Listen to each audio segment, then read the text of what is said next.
சீண்டலில் ஈடுபட்ட ஆசிரியர் கைது. புதுச்சேரி தவளக்குப்பம் அருகே உள்ள தானாம்பாளையம் பகுதியில் தனியார் பள்ளி ஒன்று இயங்கி வருகிறது. அந்த பள்ளியில் 5 வயது முதல் வகுப்பு படித்து வருகிறார். அங்கு பணிபுரியும் ஆசிரியர் சீண்டலில் சிறுமியிடம் ஈடுபட்டுள்ளார்.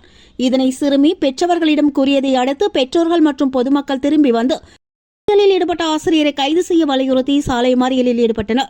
உடனடியாக தெற்கு பகுதி காவல் கண்காணிப்பாளர் பக்தவச்சலம் உத்தரவின் பேரில் ஆய்வாளர் கலைச்செல்வம் மேற்பார்வையில் உதவி ஆய்வாளர் சத்யபிரியா தலைமையில் காவலர்கள் விரைந்து சென்று ஆசிரியரை கைது செய்து தீவிர விசாரணை மேற்கொண்டு வருகின்றனர். பொதுமக்கள் சாலை மறியலில் கைவிடாமல் ஆசிரியரை தங்களிடம் வெளியே அனுப்புமாறும் அவருக்கு பொதுமக்களாகிய நாங்களே தண்டனை அளிக்கிறோம் என்று கூறி சாலை மறியல் போராட்டத்தை தீவிரப்படுத்தி வருகிறார்கள்.